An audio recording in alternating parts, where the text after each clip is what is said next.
Boa noite, queridos amigos, queridos irmãos do canal Amador Espírita. Estamos mais uma vez reunidos para o Saber e Sentir, momento de reflexão e interiorização que fazemos para trazer às nossas almas um pouco de refrigério diante das lutas, dos enfrentamentos que temos em nossa vida. Agora a gente vai fazer a prece para iniciarmos no ambiente que a prece nos propicia. Em seguida vamos fazer a nossa atividade. Vamos elevar o pensamento, rogar a Jesus, o Divino Amigo, que nos abençoe, que nos traga sua paz, permitindo às nossas almas um clima de esperança, de confiança, a fim de podermos fazer os enfrentamentos naturais de cada dia. Que esse seja um momento de refazimento para todos nós. Assim te agradecemos e pedimos inspiração. Muito obrigado, Senhor. Assim seja. Então nós vamos dar sequência aqui ao estudo do livro, né, que é esse livro Passos da Vida, psicografia de Chico Xavier, de autoria de Emmanuel e outros espíritos, para que a gente possa conversar um pouco. O capítulo hoje é o número 26, intitulado A Prece do Esforço Próprio, do Espírito Emmanuel. Então ele começa dizendo para nós: é da lei do Senhor que a prece do esforço próprio obtém a resposta imediata da vida. Então, sempre que a gente se esforçar, fizer a nossa parte, nós vamos ter das leis divinas, né, das leis da vida, uma resposta no acréscimo de benefícios àquele esforço. Braço cruzado, chorando, lamentando porque a situação não andou, que ela não está boa. Não estamos fazendo nada de espiritualidade. Então, Jesus, quando foi atender a multidão que está assim, nós temos alguns pães, alguns peixes, e Jesus tomou aquelas migalhas, né, aquela pequena quantidade de alimento que tinha e multiplicou. Então, ou seja, não sabemos direito como a coisa aconteceu, mas a lição implícita nessa informação é de que nós temos que dar algo para que Deus multiplique, para que Jesus, os benfeitores, multipliquem, para que eles, através desse esforço, dessa cota de doação nossa, então o benefício maior se apresente. Sempre partindo da nossa parte. Sempre teremos que fazer a nossa parte. Educa a argila e a argila dar-te-á o vaso. Então nós temos a argila, mas se a gente não manipular ela, não colocar ela na plataforma ou em algum lugar tranquilo e começar a manipular essa argila, a manuseá-la, né, mexendo para lá, para cá e molhando e dando forma, ela não vai virar um vaso. O nosso esforço, né, recompensado com o quê? Com o vaso que se apresenta depois ali daquele esforço que nós tivemos. Então sempre tudo vai partir do nosso esforço. Nós colocamos a argila na nossa frente, a água, né, a plataforma às vezes giratória ou não, ficamos olhando para ela e orando e olhando e orando, não vai acontecer nada. Ah, não pode acontecer um milagre? Milagres não existem, né? Nós sabemos que tudo aquilo que foi feito por Jesus, ou que acontece, atende a uma lei natural. Deus não derroga suas próprias leis, e Jesus não faria isso também. Então, ou seja, sem o nosso esforço, as coisas não andam. Guarda o vaso contra o lodo, e o vaso ser-te-á prestimoso servidor. Então, se a gente limpa o recipiente onde nós vamos colocar as coisas para nos servir, nós teremos sempre um ótimo lugar para guardar as nossas coisas de comer. Mas se a gente largar aquilo sujo, né, se a gente largar aquilo envolto em lama, lodo, ferrugem, mofo, tudo que nós colocarmos ali dentro vai ficar contaminado. Então, o nosso esforço de manter o vaso limpo tornará ele uma peça útil para nós. E muitas vezes nós não, usando uma metáfora, né, nós mantemos a nossa vida limpa, nas questões inclusive morais, porque a gente quer cobrar dos outros, né? A gente quer cobrar dos outros um comportamento, uma forma de ser, e a gente não pode controlar o universo do outro. Às vezes ficamos com raiva das pessoas, né? Porque elas são como elas são, porque elas agem como elas agem. Quando em verdade o que nós estamos sentindo não é exatamente por causa da pessoa, é pelo nosso sentimento, é a maneira como nós estamos reagindo àquilo que estamos recebendo. O outro a gente só pode o quê? Amparar, acolher, e ele vai agir, fazer como ele quiser, como ele puder. A nossa parte é de manter o nosso vaso limpo, manter a nossa casa íntima dentro dos princípios que nós aprendemos, para que nós façamos bem, não cobrar do outro. Então, se eu tenho um vaso, qual é o meu dever? Se eu tenho um lugar onde eu vou guardar meus mantimentos, guardar minhas coisas de comer, guardar as coisas que eu preciso conservar, eu tenho que manter esse lugar limpo, seguro, para que tudo que eu colocar ali tenha vida, e não morte, não destruição, né? Então também temos que limpar a casa íntima, né? Com que sentimentos nós estamos agasalhando, né, as situações da vida no geral? Com que sentimentos, né, a gente está agasalhando? Porque as reações que a gente tem, elas têm relação com os sentimentos que a gente tem. Então a gente vai sempre querer dizer que a gente está dessa forma porque a situação não está boa, porque o outro é como ele é, porque ele age daquela maneira, porque as coisas aconteceram frustrando as nossas previdências, mas na verdade não é isso. É o sentimento que nós temos que ainda não está apropriado para conviver com tudo e com todos da melhor maneira possível, sem nos agastarmos, né, sem nos perturbarmos, o que é muito difícil. Trabalha a madeira bruta e a madeira selvagem a assegurar-te-á o asilo doméstico. Então, se eu fico olhando para a árvore, né, ou para aquele tronco que está ali no chão cortado e seco, fico olhando para ele e não tomo nenhuma providência, não vou lá, né, trabalhar essa madeira, fazer os encaixes. De maneira alguma uma construção vai acontecer com aquela madeira. Ela vai ficar ali. Ela é um tesouro que para mim não serve para nada. Então é preciso que a gente pense nisso. A gente busque essa doação a fim de que as coisas se revertam em proveito nosso. Mantenha a higiene da tua casa e a casa abençoar-te-á a existência. Então, se eu tenho uma casa higienizada, naturalmente, essa higiene vai fazer com que eu me sinta bem naquele ambiente. E aquele ambiente se torna salubre, né?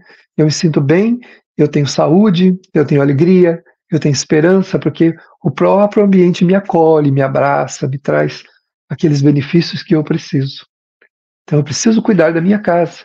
Uma casa desorganizada, bagunçada, naturalmente não é um lugar onde a gente gosta de estar, né? Uma amiga me disse que ela tem uma amiga que mora num apartamento perto do apartamento dela, um lugar bem longe aqui da minha cidade. E ela diz assim que a pessoa, toda vez que vem à casa dela, dizia assim: nossa, mas aqui tudo na sua casa é organizadinho, dá até gosto da gente vir aqui. E ela um dia, então, já que a moça não falava nada, elas tinham uma certa intimidade, ela perguntou: você poderia me apresentar a sua casa? Ela: não, não, não, não, a minha casa não é um lugar bom, não é um lugar gostoso como o teu, assim, não é um lugar apropriado. Não, não importa como seja a sua casa. Vamos lá, gostaria de conhecer do jeito que ela é. Eu não vou lá para julgar as suas coisas, eu vou lá para ver onde é que você mora, como é que você vive, né? Onde que você vive. E assim, meio desconcertada, a amiga levou ela lá. E ela foi. Quando ela entrou, a casa estava de perna para o ar. Coisas ali que pareciam que não eram arrumadas há muito tempo. E ela pediu então licença à amiga e falou assim: vamos arrumar isso aqui? Aí a amiga assim, tá, vamos, né? E começaram. Levaram praticamente quase toda a parte da manhã e arrumaram. Quando elas terminaram a arrumação, a amiga começou a chorar. Começou a chorar, começou a chorar. Ela disse assim: eu não considerava mais a minha casa uma casa, mas eu tinha a impressão que eu morava num depósito de lixo. Eu morava num depósito de porcarias. Eu não tinha prazer de voltar para casa, eu queria ir para a sua. Aí a amiga disse a ela, então, mas por que você não arruma a sua casa? Ah, não sei, eu não me sinto motivada. E então ela disse, olha, se a gente não tem coragem, vontade de arrumar nem a nossa própria casa, então não temos também para com a nossa vida, porque a nossa casa é o ponto de partida para a nossa vida lá fora. E ela disse assim, eu te prometo, eu nunca mais vou deixar minha casa desse jeito, eu vou me esforçar e vou arrumar a minha casa todo dia, vou fazer alguma coisa, vou deixá-la arrumadinha. E aí ela visitou várias outras vezes a casa dessa amiga, né, o apartamento, e sempre estava, claro que não exatamente como a casa dela, que é uma pessoa mais detalhista, mas estava sempre arrumadinho, perfumadinho o ambiente, que ela aprendeu a colocar uns aromatizadores, umas coisas que davam tornavam mais agradável o ambiente. Né? Então, é, a gente precisa, né, organizar a nossa vida em torno de nós, dentro de nós, para que a nossa vida seja boa. Ara o solo e terás a sementeira. Claro, se eu chegar num solo qualquer, está cheio de ervas daninhas, de mato, e eu não arar esse solo para preparar a terra para jogar a semente não vai, né, produzir sozinha. É preciso que eu coloque ela na terra, que eu cuide dela, para que ela se transforme em algo útil para mim. Auxilia a plantação e receberás o privilégio da colheita. Então, se eu cuido, né, se eu tiro a erva daninha, se eu coloco o fertilizante, se for necessário, se eu preparo a terra, claro que eu vou ter uma produção maior do que se eu jogasse lá a semente abandonada e um pé ou outro daquela planta iria surgir e dar lá alguns grãos, algumas frutas e só. Né? Se a terra é bem cuidada, naturalmente ela vai produzir como ela deverá produzir. Vale-te da fonte com respeito e recolherás água pura. Lógico, se eu, se eu tenho uma fonte de onde eu retiro a água de beber, né, e eu fico jogando lixo ali em volta, eu não cuido das redondezas, eu não mantenho a mata, inclusive, né, a vegetação em torno dela, para que ela se mantenha ativa, inclusive ela pode secar. Ela não só pode me dar água suja e contaminada, se eu jogar o lixo ali e tal, mas se eu não preservar a vegetação, ela pode inclusive secar e eu não ter mais a fonte. Olha como a nossa participação é o ponto de partida para que a vida nos abençoe. Ela nos abençoe a partir de, né? Cultiva a limpeza do líquido precioso e a água conferir-te-á equilíbrio e saúde. Então, se eu mantenho limpo, naturalmente a água é saudável, ela é cristalina, pura e vai matar a minha sede e servir para eu utilizar para as coisas que eu preciso. Aí continua o Emmanuel dizendo: agimos com o desejo. Então, primeiro vem o desejo, a gente age com o desejo. Então, é necessário também verificarmos o que é que nós estamos desejando nessa vida. Reage à vida com a realização. Então, se eu desejo o bem, a vida me dá um jeito de materializar o bem, reagindo àquele intento meu, àquele desejo meu. Não há fé sem boa vontade. Não há esperança sem paciência. Não há paz sem trabalho digno. Então, olha que interessante, né? Não há fé sem boa vontade. Né? Ah, eu acredito. Acredito, mas não faço nada. Ah, eu creio que Deus vai me arrumar um trabalho, mas eu saí para procurar. Eu me propus aceitar as ofertas que são feitas, ou tudo eu não quero, nada eu aceito, nada está bom, tudo tem um defeito. Como é que está a minha boa vontade em relação àquilo que eu preciso fazer? Então, a vida, no sentido de eu acreditar, no sentido fé, funciona se eu empenhar as minhas forças também. Se eu não tenho boa vontade, nada se materializa. Né? Se eu preciso fazer alguma coisa e eu não me exponho, como aquela moça, ela precisava limpar a sua casa, organizá-la, mas ela não tinha o quê? Vontade. Faltava boa vontade. Ah, eu tenho fé que um dia as coisas aqui vão ficar tudo arrumadinhas. Elas vão piorar, né? Se eu continuo com a mesma postura, sem boa vontade de fazer, ela vai piorar. Vai ficar numa situação pior ainda. Usemos a chave do esforço próprio no bem de todos. E o bem verdadeiro conduzir-nos a para a vitória que nos propomos atingir. Então, nós temos que usar o nosso esforço para o bem de todos, né? Tudo que nós fizermos, a gente tem que pensar que nós não vivemos sozinhos nesse mundo. Nós estamos entrelaçados em família, em grupos religiosos, na sociedade como um todo. Nós estamos convivendo nas amizades, nós estamos entrelaçados. Então a gente precisa fazer o quê? Usar o nosso esforço próprio no bem de todos. Então, tudo que eu fizer deve ter como objetivo o bem das pessoas, o bem em torno de mim. O Criador responde à criatura através das próprias criaturas, até que a criatura lhe possa um dia refletir a glória sublime.